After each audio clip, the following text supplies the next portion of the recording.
John, thank you very much for joining us here today as part of Positive Ageing Week 2020. Would you tell us a little bit about yourself and your role? Hi Suzanne, thank you very much for the opportunity to come in to speak to you today. My name is John Hoctor. I'm from Tipperary Fire and Rescue. I'm Assistant Chief Fire Officer within the service. So Tipperary Fire and Rescue, as you're probably aware, are an organisation to respond on a 24-hour a day, 7 days a week, 365 days a year to fires, emergencies such as chemical spills, road traffic collisions, water rescues and any other accidents or emergencies that occur. The fire service is a retained fire service, so there's over 120 firefighters based in 12 fire stations across Tipperary, and they actually respond to all those emergencies that I just mentioned. The firefighters are retained. That means they're part-time, but they then would also have another job or run their own business.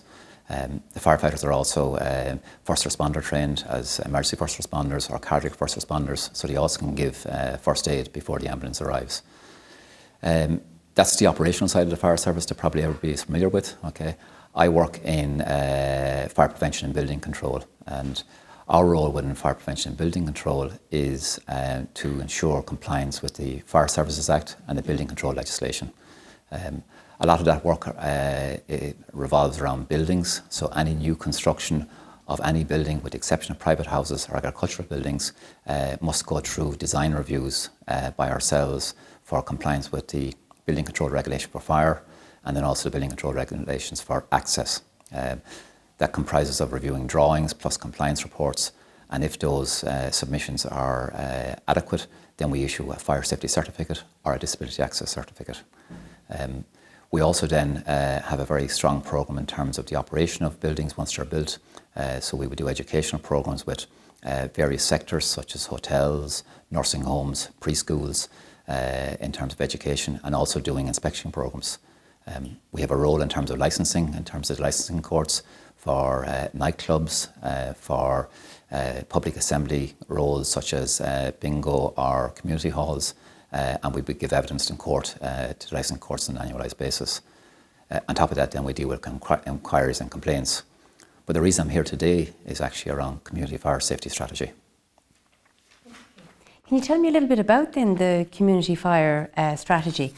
Okay, so the driver for the community fire safety strategy is that unfortunately every year between 40 and 50 people die in fires in Ireland.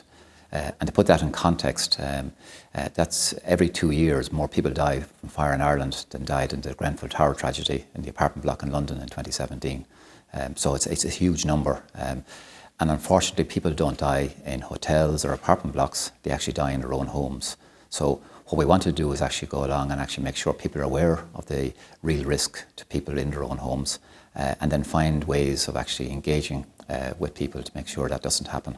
And that's why we took up the opportunity to talk to you here today. Okay. And are there things that we can do to make our homes safer against fire? Absolutely, right. Kind of the key issue right around the world, not just in Ireland, is the presence of smoke detectors, a minimum of 2 smoke detectors within each house. We've done a lot of research with a professional survey company, and they've actually determined that actually in Tipperary, whilst we're very good in terms of having 1 working smoke alarm, a lot of houses don't have 2 working smoke alarms, which is the recommended minimum.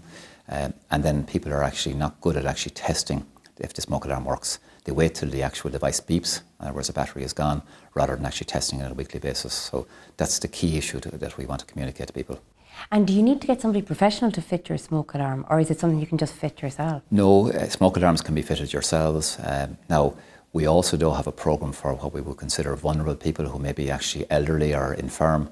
And what we try to do is go out and engage with community groups such as the Carers Association, Community Alert, residents associations. And if they're aware of people that are within their communities that actually are vulnerable, then as a fire service we will go out and provide that service. We'll either provide the smoke alarms and they can self-fit, or one of their families can self-fit, or alternatively we'll actually do a home fire safety visit.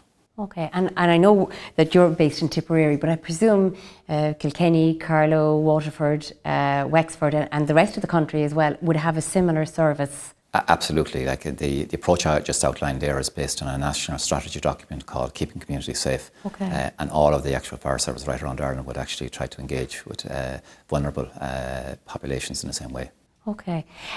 What can we do, I suppose, as well for our older people to encourage them to look after themselves in the home, say with safety? Is there anything that we can do to, I know we said about putting in the fire alarm, but is there anything else that we can do, just little reminders or checks for them before going to bed at night to check on things? Absolutely right. Kind of, I suppose our request here today would be the first thing to do is actually to go along and think about yourself and people in your community that actually may not have a smoke alarm, and make sure that that actually happens by contacting some of those community groups and getting ourselves involved.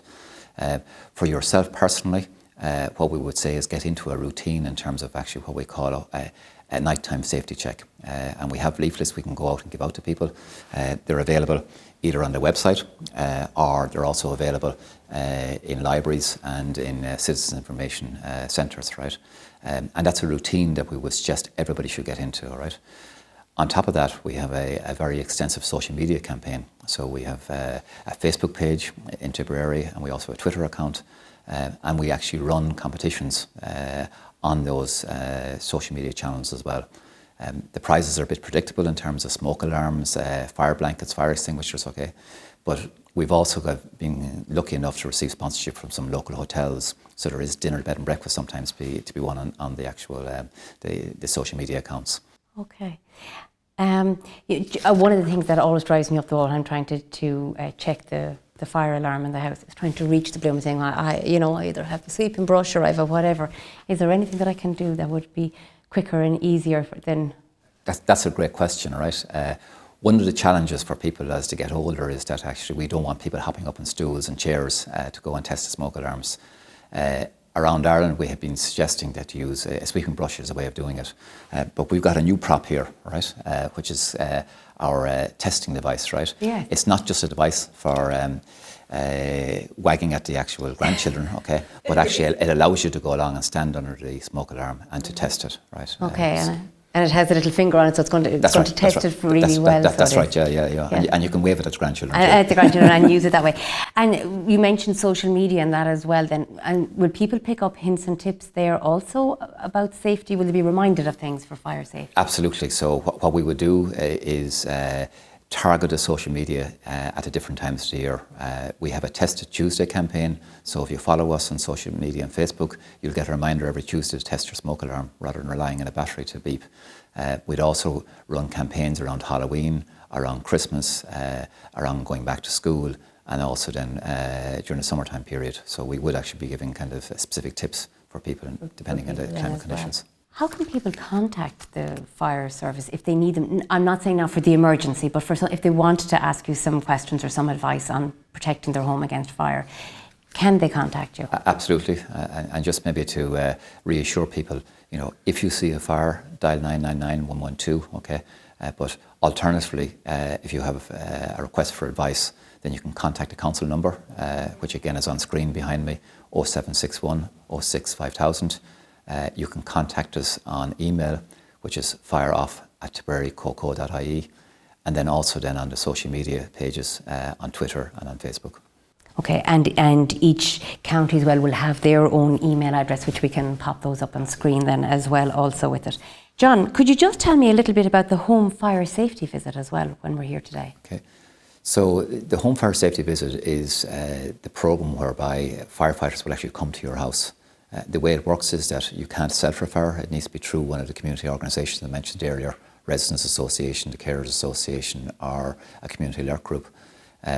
When that form is received by Tipperary Fire Service, we'll make contact with the actual nominated person, okay, and agree a time and a date to go and visit the house. 2 firefighters in uniform will visit the house from your locality. So it'll be if you're in Cloughjordan, you'll be actually visited by firefighters from Cloughjordan Fire Station. They'll be in a fire services vehicle, okay? They'll come to the house to explain what they're going to do in terms of putting in the smoke alarms and doing a home fire safety visit.